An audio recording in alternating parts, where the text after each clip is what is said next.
Hi everyone, welcome back to UWorld's Next Generation NCLEX Review. My name's Rebecca and I'm a nurse here at UWorld, and today we are covering gastrointestinal questions. So what you can expect for today is I am going to read through the questions, give you some time to answer, and then we're going to go over all of the correct answers, what makes them right, and then we're also going to explain why the incorrect answers are wrong or distracting. So today we have the lovely nurse Samantha moderating for us, so make sure you drop any questions you have in the chat and also all your answers to the questions so we can be interacting throughout. And remember, follow us on whatever social media platform you're watching from, and remember to share this with your friends so that they can also get a review in. Let's get started. So the first question today is the nurse is caring for assigned clients. The nurse should first assess the client who has 1. Decreased bowel sounds and reports yellowish-green emesis, 2. Jaundice of the sclera and reports a moderate level of anxiety, 3. Abdominal cramping and reports 3 black stools in the past 24 hours, or 4. An elevated lipase level and reports upper abdominal pain rated as 9 on a scale of 0 to 10. So remember to drop your answers in the chat, guys. And just as a reminder, we're doing gastrointestinal questions. So the gastrointestinal tract impacts so much of the body, so we need to have a good understanding of it. All right, keep dropping your answers in the chat, guys. And just as a reminder, subscribe to our event calendar and the question of the week. So our question of the week is a great way to see firsthand what makes UWorld so different. Every week you're going to get a UWorld question in your email, and it's going to give you time to answer, and then it's going to give you a great UWorld explanation with all of our great animations, tables, and illustrations. So make sure you sign up for question of the week. A lot of really good answers coming in, guys. Looks like we're split between 3 and 4. All right, and I'll give you a couple more seconds to answer. All right, just a few more seconds.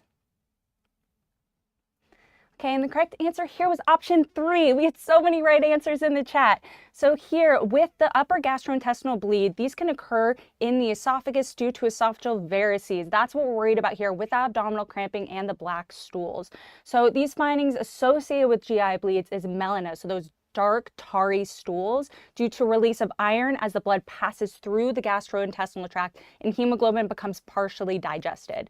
So again, when we look at those words first, so those keying words, we're worried about what is going to cause the most harm to the client most rapidly. And so again, we're going to want to think A, B, C. So here again, we're worried about a gastrointestinal bleed, we're worried about circulation and bleeding. So this client is going to be the most important to take care of first because we're worried about life-threatening bleeding. For option 1, these are expected findings associated with condition. So in this case, these are findings associated with gastroenteritis, and this is not life-threatening. 2, this is explaining a client with cirrhosis, which is a progressive degenerative condition of the liver. So jaundice and anxiety are expected findings and not immediately life-threatening. And then 4, that elevated lipase level and severe abdominal pain are manifestations of pancreatitis. And while this client will need interventions like IV fluids and pain management, this doesn't take priority over the life-threatening gastrointestinal bleed. So you guys all did such a good job on this one. Let's move on to the next one. So the nurse is planning care for a newly admitted client with diverticulitis. Which of the following interventions should the nurse include in the client's plan of care? Select all that apply. There's going to be multiple answers here. 1, provide a high-fiber diet for the client. 2, administer IV antibiotics as prescribed. 3, request an order for a tap water enema for the client. 4, administer IV analgesics at regularly scheduled intervals. Or 5, monitor the client's bowel movements for the presence of blood. So drop those answers in the chat. All right, I'm seeing someone recently passed their NCLEX. Congratulations, we're so proud of you. Is there anyone else that's passed the NCLEX or anyone that's getting ready to take the NCLEX coming up soon? Looks like we're a little quiet in the chat today, guys. Remember to drop your answers in. All right, good job. Looks like you guys are pretty unanimous on the answer here. All right, just a few more seconds. And again, is there anyone getting ready to take their NCLEX soon? Just getting some last-minute review in. All right, I'm seeing Adriana's taking it soon. You got this. Just remember, take deep breaths, trust the knowledge that you have. Make sure you got a good night's sleep beforehand, but you got this. All right, let's go on to the answer, guys. So the correct answers here were 2, 4, and 5. Almost everyone got that right. We did see a couple 1s in there, and I also saw a couple of 3s in there. So let's go through this. So diverticulitis. This occurs when the diverticula becomes inflamed and infected, often by trapped food particles or microscopic injuries to the inferior diverticular walls. So for acute diverticulitis, interventions should focus on reducing that inflammation, managing the client's pain, and then also preventing increased pressure on the colon wall. So with that in mind, because the diverticulitis is most commonly occurs secondary to bacterial infection of the diverticula, the nurse should anticipate giving IV antibiotics. The other one, 4, we want to give them pain management for severe abdominal pain. So we're going to give IV analgesics at regularly scheduled intervals to keep that pain down. And then we're also going to assess for blood in the stool because this can indicate perforation. Now for the incorrect one, so option 1, we're going to anticipate this client to be NPO, so nothing by mouth, for when they do have that acute diverticulitis, because it could cause more strain and agitation to that diverticula. So once they're kind of progressing and they don't need to be nothing by mouth anymore, we're going to progressively go up to that clear liquid diet and then progress from there, but we're not going to jump straight to a high fiber diet. And then 3, a tap water enema could actually put extra pressure on the colon wall, and then that could lead to colon wall perforation. So that's actually a contraindication for this client. So you guys all did a really good job. Next question. So the nurse is caring for a client who has ascites and is scheduled for a paracentesis. Which of the following types of shock is the client at highest risk for developing following paracentesis? 1, neurogenic, 2, hemorrhagic, 3, anaphylactic, or 4, hypovolemic? All right, drop those answers in the chat, guys. Just a reminder, visit uworldnursing.com. With a free trial you can get from there, you can access 50 free questions with full UWorld explanations, so make sure you check that out.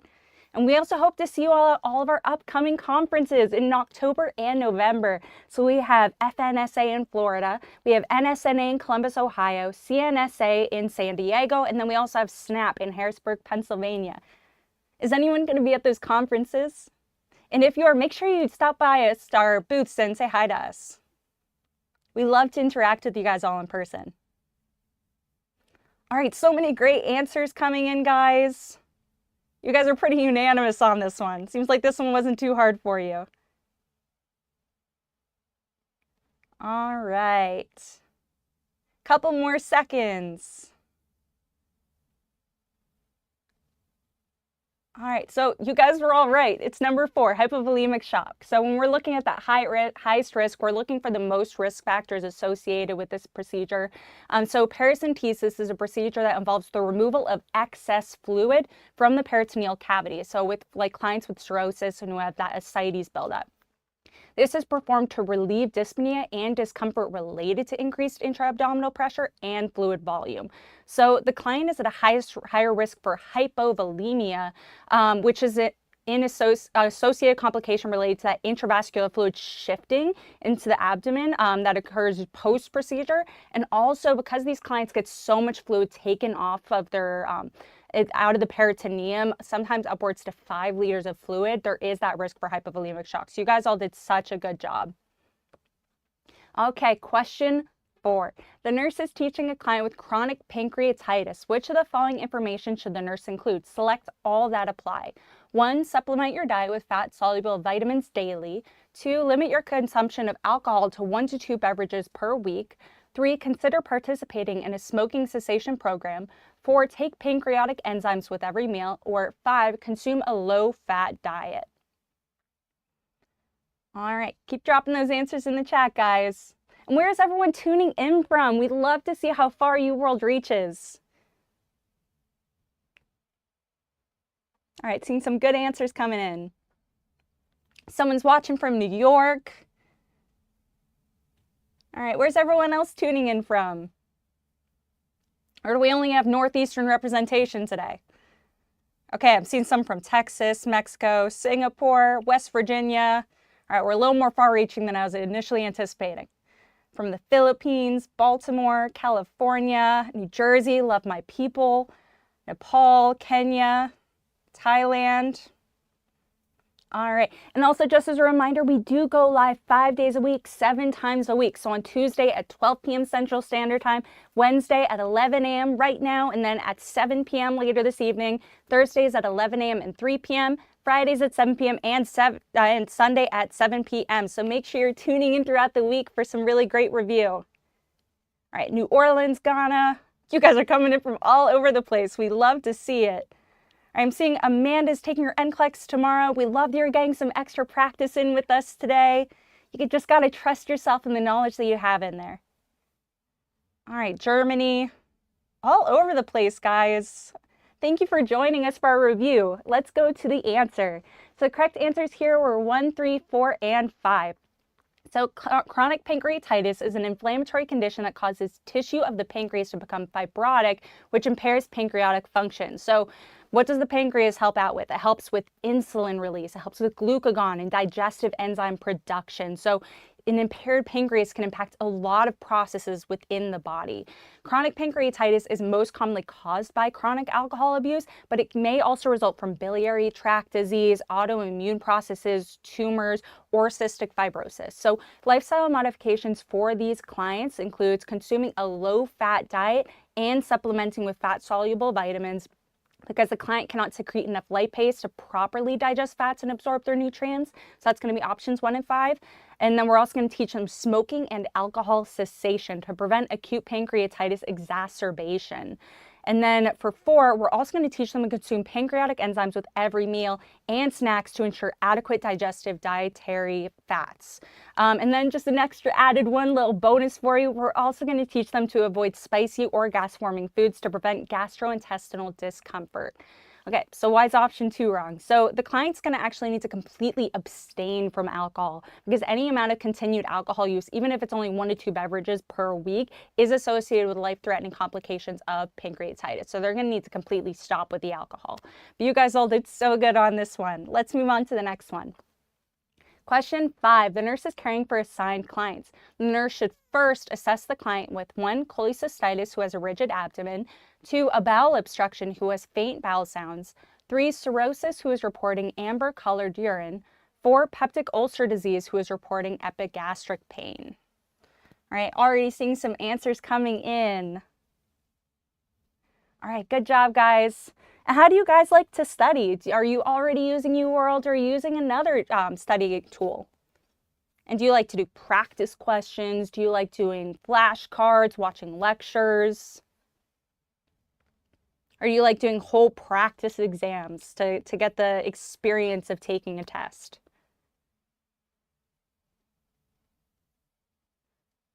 Well, it looks like we're having a couple of mixed answers on this. I'm seeing some 1s, 3s, 2s, and 4s. So a little bit of every answer here. All right. Keep the answers coming, guys. All right, I'm seeing Rose likes doing flashcards and practice exams. Seeing someone else saying they love to do flashcards. And I don't know if you guys have ever heard of timed repetition flashcards. Those are also really, really helpful to study, because it gives you time between each flashcard being presented to you, and it's tested to where it only reintroduces things once your brain might have had time to forget. And so once you reincorporate it, it gets more locked into your brain. So timed repetition flashcards are also really good. But we do have great flashcard tools at uworldnursing.com, so check those out. All right. Seeing someone likes NCLEX reviews at their university. Well, we love doing those reviews with you guys at your universities. All right, just a few more seconds to get those answers in. We're pretty split on this one. Okay, and the correct answer here was option 1. So again, look at that word first. That means what's the most important, what's going to cause client harm, the most aggressively fastest. So we're going to think ABCs. And then we're also going to look at complications of conditions versus expected findings associated with conditions. So in this case, acute cholecystitis can be caused by gallstones or other mechanical biliary obstructions that block bile secretion and cause gallbladder distension. So excessively retained bile may irritate and weaken the gallbladder wall, which can lead to gangrene and gallbladder perforation, which can cause peritonitis. And peritonitis can be life-threatening. It's inflammation, infection of that peritoneal cavity, which covers the abdomen. So we're first going to assess this client in option 1, because with this infection, there is a risk for sepsis and hypovolemic shock, which impairs the AC, the circulation. So this client is at risk for life-threatening complications. So we are going to assess them first. We did get a lot of really good answers, correct answers in the chat on this one, so good job. Let's go through the incorrect ones. So option 2, these are expected findings of an ileus. 3, that amber-colored urine is an expected finding for a client with cirrhosis due to that increased bilirubin. So that's an expected finding. And then option 4, epigastric pain is an expected finding of peptic ulcer disease due to stomach acid. So none of these are immediately life-threatening that require the nurse to check them first prior to the client at risk for sepsis or hypovolemic shock. You guys all did so good on that one. All right, so question 6. The nurse is observing a staff member caring for a client with gastroesophageal reflux disease. The nurse should intervene if a staff member is observed: 1, requesting a low-fat diet for the client; 2, encouraging the client to eat small, frequent meals; 3, placing the client in the supine position after the client eats breakfast; or 4, administering a proton pump inhibitor to the client 30 minutes before dinner. All right, are you seeing some good answers coming in the chat, guys? Good job. I'm seeing someone saying they passed their exam in August. Congratulations. We love that you're coming back and giving us an update on your NCLEX journey. All right, keep the answers coming in, guys.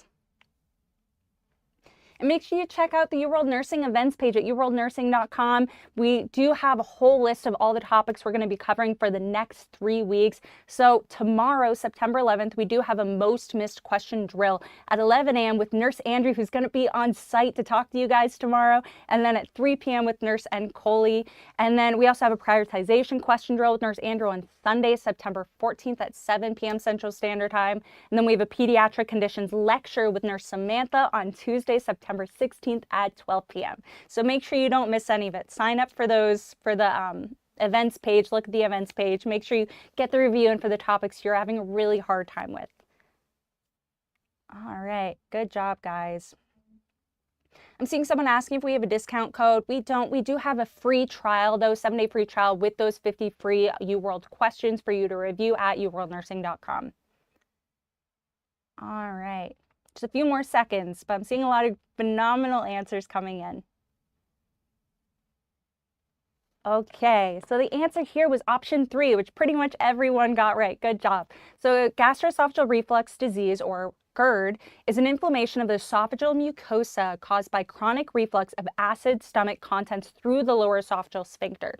So that lower esophageal sphincter normally prevents stomach contents from entering the esophagus, but in clients with GERD, stomach contents pass through it due to decreased tone, decreased gastric emptying, and increased gastric pressure. So any factor that decreases its tone, delays gastric emptying, or increases gastric pressure can precipitate that GERD. So in this case, following meals, we want that head of bed to be elevated, so 30 to 45 degrees, to promote gastric emptying and decrease movement of the gastric contents from the stomach into the esophagus. Lying the client in a supine position or flat immediately after meals or snacks promotes that reflux, that food and acid is going to come back up and could cause worsening GERD manifestations or esophageal injury. So that's going to be the incorrect option. All of the other actions are appropriate for taking care of a client with GERD. So you guys all did so good on that. Question 7. The nurse has taught a client with peptic ulcer disease who has a new prescription for Omeprazole. Which of the following statements by the client would require follow-up? 1, I should take the medication daily after eating breakfast. 2, I will notify my healthcare provider if I experience diarrhea. 3, I may take the medication at the same time as my beta blocker. Or 4, I should take acetaminophen instead of ibuprofen if I am experiencing pain. So drop those answers in the chat. And I know we're doing gastrointestinal right now, but are there any other topics you guys want to see us doing and reviewing, doing those question drills for? Because we do all of this review for you guys. We want to make sure we're covering those topics that are really tricky for you and you need some extra review on. So let us know what we can be covering to help you guys the most with your NCLEX journey. Okay, I'm seeing someone saying they want us to do OB, fluid and electrolytes. All right, I'm seeing some mixed answers coming in for this option too. I'm seeing someone asking in the chat, what is SATA? So SATA questions are those select all that apply questions. So they questions that have more than one answer choice on them. You'll see a lot of people cut it down to SATA because it's a lot of words to say select all that apply. All right, good job. Someone is asking, is UWorld similar to the NCLEX? So we actually have a really similar setup on our website to the NCLEX that's going to give you a very similar experience to when you are taking the actual exam, which is what helps a lot of people decrease their anxiety for taking the NCLEX, because it's almost like they've seen that setup before. So we are very similar in our setup to how the NCLEX is. All right, good job. A lot of answers coming in. Just a few more seconds. All right, seeing someone saying they want us to cover spinal cord injuries. That's also a really big topic. So we'll definitely try to see those coming up in the future. I'm seeing Erica used UWorld and passed after 75 questions. Congratulations. Thank you for using UWorld and letting us be a part of your NCLEX journey to becoming a nurse. Congratulations. All right, so let's move on to the answer, guys. So the correct answer here was option 1. So when we see those words requires follow-up, we're looking at actions that aren't safe for the client or indicate incorrect understanding. In this case, Omeprazole is a proton pump inhibitor used in the treatment of gastroesophageal reflux disease. So GERD, what we were just talking about, peptic ulcer disease, and H. pylori infection, and then also hypersecretory condition. So a lot of secretions coming out. So PPIs reduce gastric acid secretion, which decreases stomach acid accumulation, increases that gastric pH, and then prevents gastroesophageal irritation and ulcerations. So clients should be taught to take the omeprazole 30 to 60 minutes before a meal to allow time for that medication to work and to attach the proton pumps to be effective prior to introducing food into your GI tract. The rest of the client statements, again, are demonstrating correct understanding of omeprazole teaching. So again, we want to make sure they're taking their medication before eating, not daily after eating food. So good job, everyone.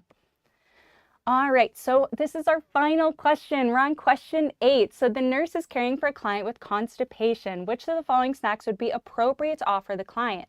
1, graham crackers with peanut butter, 2, bran cereal with raspberries, 3, bagel with cream cheese, or 4, a yogurt with honey. All right, I'm seeing someone asking if we have practice case studies. We do have practice case studies at uworldnursing.com for you to be able to practice all of that before taking the NCLEX. All right, a lot of answers coming in. Good jobs, guys. I'm seeing someone also saying they want a neonate content. So I think we have had some neonate and OB content recently. So if you have any questions you want to review, you can look back at a lot of our social media and see what we have reviewed, done question drills for, and have done lectures for. But we do have a lot of really great stuff coming up too, and we will be going over a lot of those topics again. All right, good job, guys. All right, I'm seeing someone saying, what's the cost per month? I don't know off the top of my head, but you can check that out at uworldnursing.com. I'm seeing someone saying they would give them Prue juice. That's also not a wrong answer, but that's not one of our answer choices. All right, just a few more seconds. I'm seeing some 2s and 4s. Okay, so the correct answer here was number 2. So you guys had a lot of really great options in there. So constipation, I'm sure all of you guys have heard of it at least once, is infrequent defecation, so fewer than 3 bowel movements per week, where stool is unable to efficiently move through the colon. This can be caused by impaired intestinal or muscular function, obstruction, or just poor stool quality.